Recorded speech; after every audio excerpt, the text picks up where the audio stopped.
ബാലിന്റെ ഗോമതിയുടെ വരാൻ പോകുന്ന ദിവസങ്ങളിലെ നല്ലൊരു കഥ കേട്ടാലോ?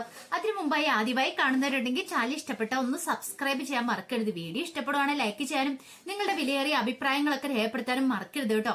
അങ്ങനെ നമ്മൾ കാണുന്ന കുടുംബത്തില് വലിയ പ്രശ്നങ്ങളൊക്കെ വരാൻ പോവാന്ന് അറിഞ്ഞു കഴിഞ്ഞപ്പോ ഗോമതിക്ക് സഹിച്ചില്ല. പിന്നീട് ഗോമതി കൈനോട്ടക്കാരി പറഞ്ഞ അനുസരിച്ച് മീനാക്ഷിയും കൂട്ടിക്കൊണ്ട് നേരെ ദേവിമല ക്ഷേത്രത്തിലേക്ക് പോവാണ്. അപ്പൊ അവിടെ ചെന്ന് അവിടുത്തെ പോറ്റിയെ കാണുവാണെങ്കിൽ അദ്ദേഹം ചില കാര്യങ്ങളൊക്കെ പറഞ്ഞുതരും. കാണാൻ പറ്റുവാണെങ്കിൽ നിങ്ങൾ രക്ഷപ്പെട്ടെന്ന് തന്നെ കൂട്ടിയാൽ മതി. നിങ്ങളോടൊപ്പം ഭഗവാൻ ഉണ്ടെന്നൊക്കെ കൈനോട്ടക്കാരി പ്രത്യേകം പറഞ്ഞിട്ടുണ്ടായിരുന്നു. അത് പ്രകാരം അവരങ്ങോട്ടേക്ക് പോന്നെ. കുറെ ദൂരെയായിരുന്നു, വഴിയും കാര്യങ്ങളൊന്നും കൃത്യമായിട്ട് അറിയത്തുണ്ടായിരുന്നില്ല. അങ്ങനെ ഓട്ടോറിക്ഷ വിളിച്ചു പോയി. പക്ഷെ പകുതി എത്തിക്കഴിഞ്ഞപ്പോഴത്തേനും ഓട്ടോറിക്ഷക്കാരൻ പറഞ്ഞു ഇനി പോകാൻ പറ്റില്ല എന്ന് പറഞ്ഞുകൊണ്ട് അയാൾ പിന്തിരിഞ്ഞു പോവുക ചെയ്തേ. ഇനി എന്ത് ചെയ്യണമെന്നും അറിയത്തുണ്ടായിരുന്നില്ല ഗോമതിക്കും മീനാക്ഷിക്കും.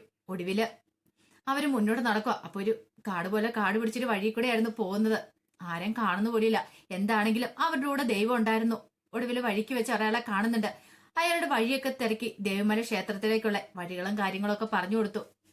എല്ലാ പ്രതിസന്ധികളും തരണം ചെയ്ത ഒടുവിൽ അവർ ആ ദേവിമല ക്ഷേത്രത്തിൽ എത്തുകയാണ്.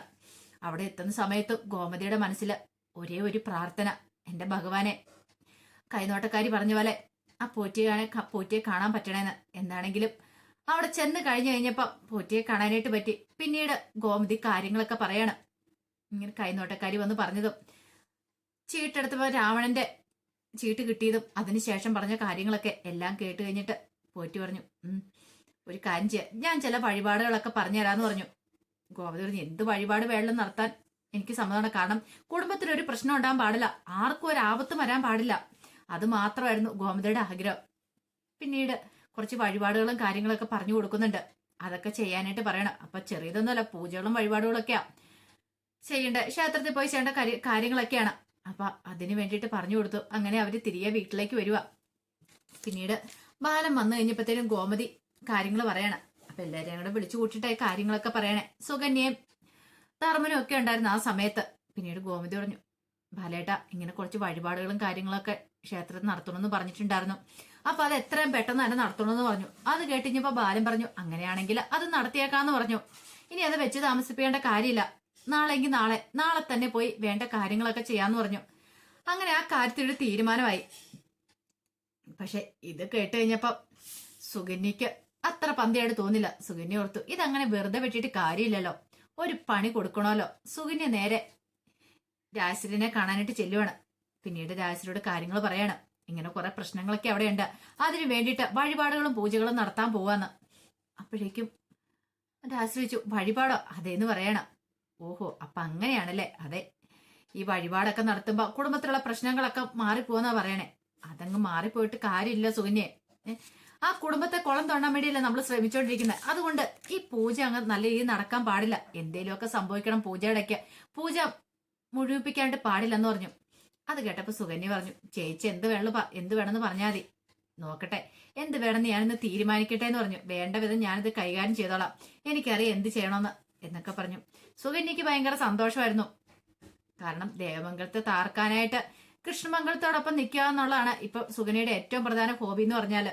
എങ്ങനെയെങ്കിലും ദേവമംഗലത്തെ മക്കളെയും മരുമക്കളെയും തമ്മിൽ അടുപ്പിക്കുക, അതൊക്കെയായിരുന്നു സുകന്യയുടെ ചിന്ത മനസ്സിലെ.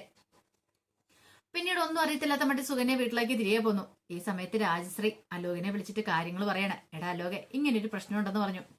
അത് കേട്ടപ്പോ അലോക് പറഞ്ഞു അമ്മേ അങ്ങനെയാണെങ്കിൽ ആ പൂജ നമുക്ക് മുടക്കണമെന്ന് പറയണം. മുടക്കാൻ ഇനിയിപ്പോ എന്ത് ചെയ്യാൻ പറ്റും? അല്ല ഏത് ക്ഷേത്രത്തിലാ എന്താ ഇങ്ങനെയെന്നൊക്കെ അറിഞ്ഞോ? അതൊക്കെ അറിഞ്ഞെന്ന് പറയണം. അങ്ങനെയാണെങ്കിൽ അമ്മ ഡീറ്റെയിൽസ് ഇങ്ങോട്ട് താട്ട്, ബാക്കി കാര്യങ്ങളൊക്കെ ഞാൻ ഏറ്റെന്ന് പറഞ്ഞു.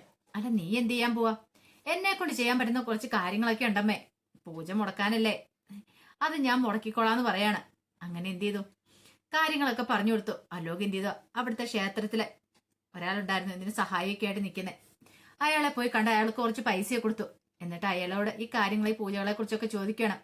അപ്പൊ അതിന്റെ ഡീറ്റെയിൽസും കാര്യങ്ങളൊക്കെ പറഞ്ഞു കൊടുത്തു. പിന്നീട് അലോക് പറഞ്ഞു അങ്ങനെയാണെങ്കിൽ ഞാൻ പറയുന്ന പോലെ ചെയ്യണമെന്ന് പറയണം. അങ്ങനെ കുറെ കാര്യങ്ങളൊക്കെ അയാളെ പറഞ്ഞ് ഏൽപ്പിക്കുകയാണ്. പൈസ കിട്ടിയാൽ മതിയല്ലോ അയാൾക്ക്. എന്തിനും തയ്യാറായിട്ട് അയാളെ നിന്നിരുന്നേ. പിന്നീട് അലോക് വീട്ടിലേക്ക് വന്നിട്ട് പറഞ്ഞു ഇനി അമ്മ വിഷമിക്കേണ്ട കാര്യമില്ലെന്ന് രാജശ്രീയോട് പറഞ്ഞു. അതെന്താ?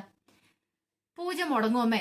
പൂജ പകുതി വഴിക്ക് വെച്ച് പൂജ മുടങ്ങുമെന്ന് പറയണം. പൂജ മുടങ്ങുമെന്ന്? അതെ, ഒരാൾക്കൊരു ആപത്ത് സംഭവിച്ചിട്ടുണ്ടെങ്കിൽ പിന്നെ പൂജയായിട്ട് മുന്നോട്ട് പോകാനായിട്ട് പറ്റില്ലല്ലോ, അതുകൊണ്ട് പൂജ മുടങ്ങുമെന്ന് പറഞ്ഞു. അത് കേട്ടുകഴിഞ്ഞപ്പം ഭയങ്കര സന്തോഷമായി. പൂജ മുടങ്ങുവാണെങ്കിൽ അവിടെ ആപത്ത് ഉറപ്പാ. അതിനു വേണ്ടിയിട്ടാണല്ലോ ഈ കിടന്ന് കളിക്കുന്ന കളിയൊക്കെ.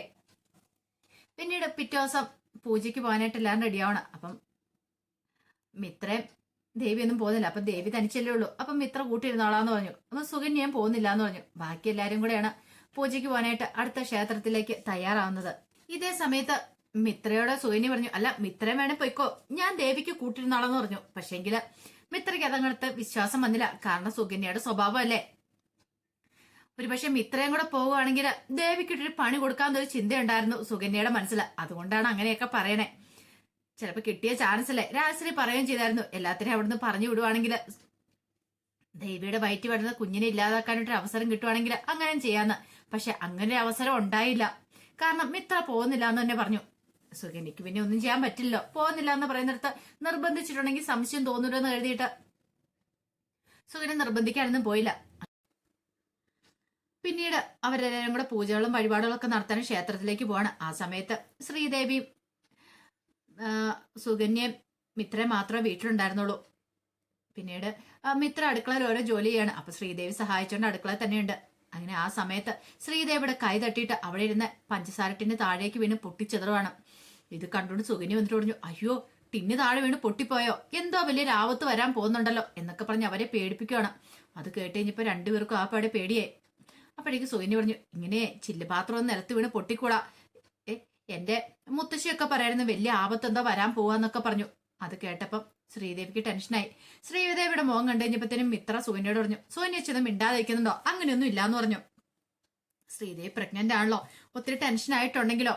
പിന്നീട് സുകന്യയോട് പറഞ്ഞു, അതെ സുകന്യ ചെന്ന് മിണ്ടാതെ പോയി തരുവാണ് ഉപകാരം ഉണ്ടായിരുന്നു എന്നൊക്കെ മിത്ര പറഞ്ഞു. അതിനുശേഷം ശ്രീദേവിയും കൂട്ടിക്കൊണ്ട് അകത്തേക്ക് പോവാ. അത് ചേച്ചി അങ്ങനൊന്നും ഇല്ല, അത് കൈ തട്ടി അറിയാതെ വീണ് പോയതല്ലേ, അതത്ര കാര്യമായിട്ട് എടുക്കേണ്ട ഒന്നും ഇല്ലാന്ന് പറഞ്ഞു. എന്നാലും അവരൊക്കെ ക്ഷേത്രത്തിലേക്ക് പോയതല്ലേ, ഇനിയിപ്പം അങ്ങനൊന്നും പേടിക്കേണ്ട കാര്യമൊന്നും ഇല്ലെന്ന് പറഞ്ഞു.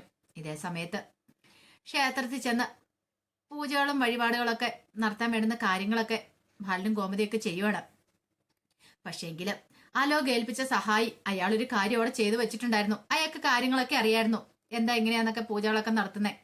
അപ്പം പൂജകളും മുടങ്ങാൻ വേണ്ടിയിട്ട് അയാൾ ഒരു തന്ത്രം പണിത് വെച്ചിട്ടുണ്ടായിരുന്നു. അപ്പൊ ആ തന്ത്രം പറഞ്ഞു കൊടുത്ത ആൾ അലോകാണ്. ഒരു ഫ്ലെക്സ് ബുക്ക് ഒക്കെ കൊടുത്തു വിട്ടിട്ടുണ്ടായിരുന്നു അയാളുടെ കയ്യിൽ. അയാളുടെ പറഞ്ഞു, ഒരാണി അതവിടെ ഒട്ടിച്ചു വെക്കണം. ഈ പൂജകളൊക്കെ നടക്കുന്ന സമയത്ത് ഗോമതിയോട് അഗ്നിക്ക് ചുറ്റും വലം വെച്ച് വരാനായിട്ട് പറയും. ആ സമയത്ത് ഗോമതിയുടെ കാലിൽ ആ ആണി തറച്ചു കയറണം, പൂജകളും കാര്യങ്ങളും എല്ലാം മുടങ്ങണം. അപ്പൊ അതായിരുന്നു അലോകിന്റെ ഉദ്ദേശം. അതുപോലെ തന്നെ അയാൾ എന്ത് ചെയ്തു, ആ ആണിയെല്ലാം അവിടെ ഇങ്ങനെ സെറ്റ് ചെയ്ത് വെക്കുവാണ്. പക്ഷെ ഇതൊന്നും ബാലനോ ഗോമതിയോട്ടോ അറിയുന്നുണ്ടായിരുന്നില്ല. അങ്ങനെ പൂജകളൊക്കെ തുടങ്ങി ഏതാണ്ട് അവസാന ഭാഗത്ത് കഴിഞ്ഞപ്പോഴത്തേനും ഗോമതിയോട് വലം വെച്ച് വരാനായിട്ട് തിരുമേനി പറഞ്ഞു. 3 റൗണ്ട് വലം വെച്ച് വരണം. ഗോമതി ഇങ്ങോട്ട് ചുറ്റും വലം വെച്ച് വരുവാണ്. ആദ്യ റൗണ്ട് വന്നു, രണ്ടാമത്തെ റൗണ്ട് വന്നു, പക്ഷെ ആണിയെ ചവിട്ടിയില്ല. 3ാമത്തെ റൗണ്ട് ആയി കഴിഞ്ഞപ്പോഴത്തേനും അതിന്റെ അടുത്ത് എത്തിക്കഴിഞ്ഞപ്പോഴത്തേനും പെട്ടെന്ന് ഗോമതിക്ക് തല ഇറങ്ങുന്ന പോലെ തോന്നി. ഗോമതി തല ഇറങ്ങി വീഴാൻ തുടങ്ങിയപ്പം ആരും ഓടി വന്ന് കയറി കെട്ടിപ്പിടിക്കുകയാണ് അമ്മേനെ വിളിച്ചോണ്ട്. എല്ലാരും ഞെട്ടിപ്പോയി. ഭാഗ്യത്തിന് ഒന്നും സംഭവിച്ചില്ല. അല്ലായിരുന്നെങ്കിലോ ഉറപ്പായിട്ട് ഒരു സ്റ്റെപ്പ് മുന്നോട്ട് വെച്ചായിരുന്നെങ്കിൽ ഗോമതിയുടെ കാലില ആണി കൊണ്ട് കയറിയാനും. എന്താണെങ്കിലും പൂജ മുടക്കാൻ നോക്കിയിട്ട് അവർക്ക് അതിനൊന്നും സാധിച്ചില്ല. പൂജകളൊക്കെ നല്ല അതിഗംഭീരമായിട്ട് നടക്കുന്നുണ്ട്. അപ്പൊ അതിന്റെ വിശേഷങ്ങളൊക്കെ നമ്മൾ കാണാനായിട്ട് പോകുന്നേ. ഇനി എന്താണല്ലോ അലോകിന് നല്ല പണി തന്നെ കിട്ടും. കാരണം അലോക് അനുസരിയുടെ പിന്നാലെ നടക്കുന്ന കാര്യമൊക്കെ ആരിനൊക്കെ അറിയുകയും ചെയ്യും. അങ്ങനെ അറിഞ്ഞിട്ടുണ്ടെങ്കിൽ വെറുതെ വിടുവോ, ഒരിക്കലും ഇല്ല. അലോകിനെ ഓടിച്ചിട്ട് തല്ലുന്നുണ്ട്. അപ്പൊ അതിന്റെ വിശേഷങ്ങളാ വരുന്ന ദിവസങ്ങൾ കാണുന്നേ. ആ വിശേഷങ്ങൾക്കായി നമുക്ക് എല്ലാവർക്കും കാത്തിരിക്കാട്ടോ. ഒരിക്കൽ കൂടി എല്ലാവർക്കും ശുഭരാത്രി നേർന്നുകൊണ്ട് നിർത്തുന്ന